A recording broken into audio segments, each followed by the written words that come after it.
But you think about people's everyday ordinary lives, the persona that they portray on TV and the persona they are in real life sometimes can be very, very divergent. Families are more perfect than others, but we get by, we tackle the challenges of life head on.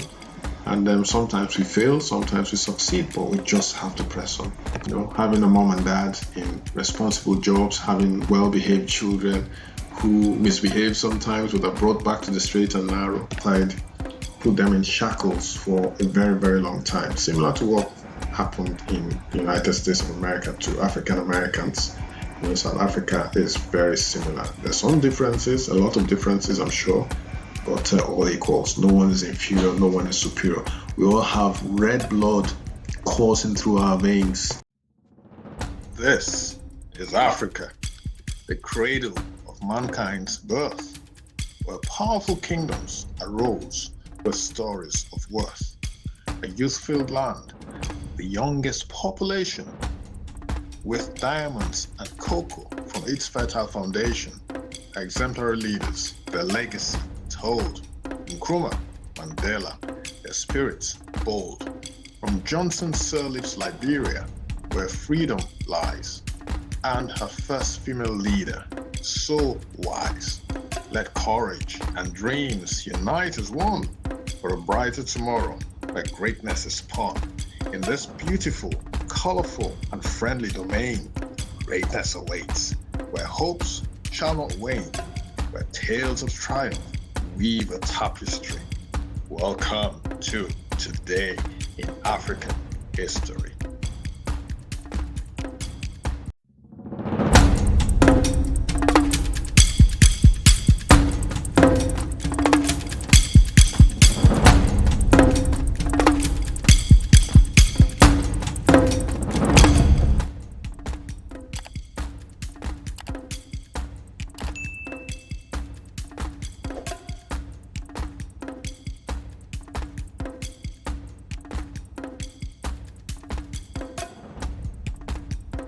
The Cosby Show aired on the NBC television network on this day, September 20th, 1984, and it ended on the 30th of April, 1992.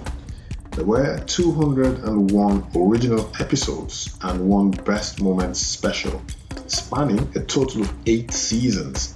It focuses on the Huxtables, an upper-middle-class African-American family living in Brooklyn, New York. The series was based on comedy routines in Cosby's stand-up comedy acts, which in turn were based on his family life. TV Guide listed the series as TV's biggest hit in the 1980s, adding it almost single-handedly revived the sitcom genre and NBC's ratings fortunes, while also ranking it 28th on their list of 50 greatest shows.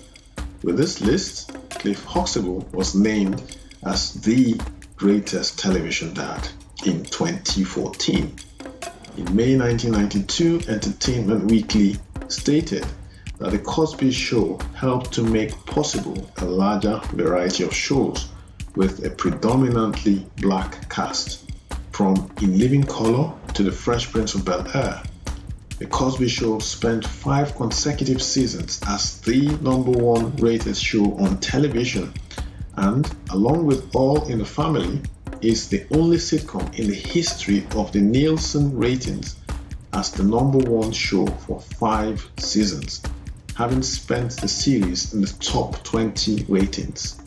201 episodes were produced. So the famous Cosby Show, the Huxtable family pictured here, premiered on this day, September 20th, 1984. Of course, you guys would have heard about the scandal around the man in the middle here, the man seated here, Bill Cosby himself. Allegations. Go Google it up if you haven't heard. I don't know what the current situation is, if he's still incarcerated or has been released. Do not know if the accusations were true or false, but you think about people's everyday ordinary lives, the persona that they portray on TV and the persona they are in real life sometimes can be very, very divergent. Well, this is a Cosby family that brought smiles to millions and millions of people all over the world, not just in the United States of America, and not just to the faces of Black Americans or Black people. It cut across all races of mankind. I remember watching this sitcom as a child and enjoyed it thoroughly. It just gives the aura of this perfect family, upper middle class family.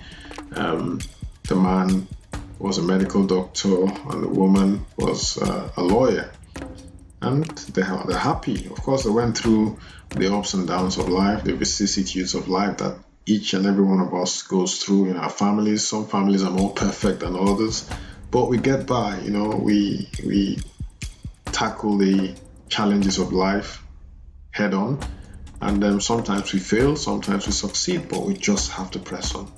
So that's my message to you guys today, talking about the Cosby Show and the Huxtables of the family, the TV family. Obviously, they were not a real family, but of course, for those who watch TV and those who are of my age group, it was as real as anything to us. This was a family that was idealized, a family that most of us, irrespective of race, aspire to. Having a mom and dad in responsible jobs, having well-behaved children who misbehave sometimes but are brought back to the straight and narrow. So that's what life should be. That's what we all aspire to. A family like the Huxtables. Next, on this day, the year was 1989. F.W. De Klerk, pictured here, was inaugurated as the last apartheid state president, and this marks the beginning of the long road to full democracy in South Africa. After the September general election, F.W. De Klerk was inaugurated as a new state president at the Union Buildings in Pretoria. De Klerk had been acting state president since 15 August 1989, following the abdication of President P.W. Botha in August. President De Klerk steered South Africa on the road to full democracy. In February 1990, he freed Nelson Mandela and unbanned the African National Congress, the ANC, and other liberation movements. He released their leaders and held talks with the ANC and other groups. De Klerk also succeeded in gaining the support of the white electorate in the referendum on 17th March 1992, which, as he said, closed the book on apartheid and paved the way to a new dispensation for all the people of South Africa. De Klerk served in this position until the first democratic elections were held in 1994. Kudos to F.W. De Klerk for stepping out boldly and bravely to end apartheid. Obviously, there was a lot of pressure from the international community. That would have helped a lot as well. But the fact that F.W. De Klerk was the man to spearhead this and bring apartheid to its end is worthy of note, and it should be applauded. Again, like I said, there was a lot of international pressure, and De Klerk caved into that pressure. Thankfully, South Africa is apartheid free. It doesn't mean that the Black South Africans are economically free. Apartheid put them in shackles for a very, very long time, similar to what happened in the United States of America to African Americans. South Africa is very similar. There's some differences, a lot of differences, I'm sure, but the good thing is apartheid is no more. Apartheid does not make any sense. It does not make any sense for one race to dominate the other, and not just dominate, but treat them badly. to white, white to black, Asian to white, white to Asian, it does not matter. All races were created equal, and that is how we should treat people of other races. We're all equals. No one is inferior, no one is superior. We all have red blood coursing through our veins. So why should we treat a race as superior, or why should we treat a race as inferior? It does not make any sense whatsoever. So again, this was the day that F.W. De Klerk was inaugurated as the last apartheid state president. The year again was 1980. And of course, the man next to him is former president of South Africa, Nelson Mandela, who was incarcerated for 27 years because he was a member of ANC. Of course, there were other charges leveled against him, but again, go check out my previous video on Nelson Mandela if you want to find out more about this great man. So, on to the next event of note that happened in African history on this day. The year was 1664. The day, of course, was the 20th of September. Maryland, a state in the United States, passed the first anti-amalgation law. This law was intended to prevent marriages between black men and English women. Interracial marriage was a fairly common practice during the colonial era among white indentured servants and black slaves, as well as in more aristocratic circles. Subsequently, similar laws were passed in Virginia in 1691, Massachusetts in 1705, North Carolina in 1715, South Carolina 2 years later in 1717, Delaware in 1721, and Pennsylvania in 1725. Intermarriage bans were lifted during Reconstruction in the early 1870s. But listen to this, guys. But at the end of the decade, mixed marriages were declared void. It wasn't until the 1950s and 1960s that all of these laws were lifted again. Wow. You know what African Americans had to go through. So ban lifted, ban put on, and then ban lifted again. Sometimes in the fight for freedom and the fight for your rights, it's almost never going to be a straight road. It's almost never going to be a straight road.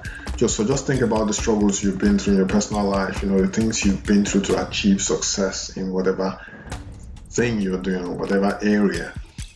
You would find out it's hardly ever a straight road.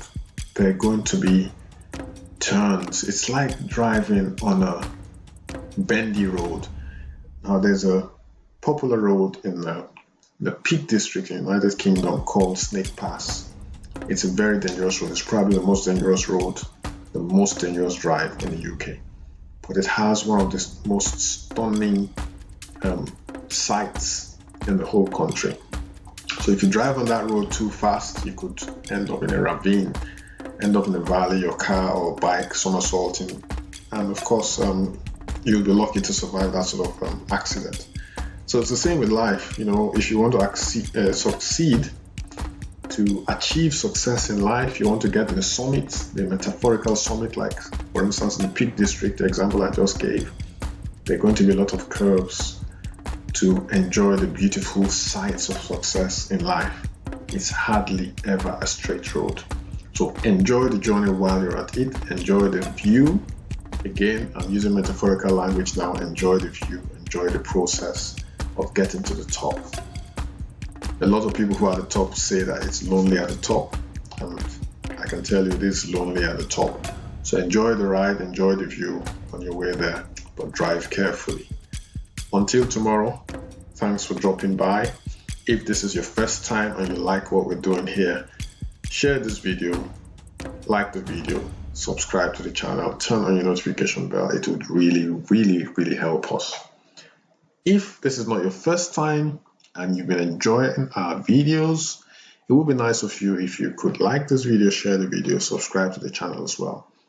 And we shall see you again bright and early tomorrow, 21st of September. Take care of yourselves. Hasta la vista for now. Bye-bye.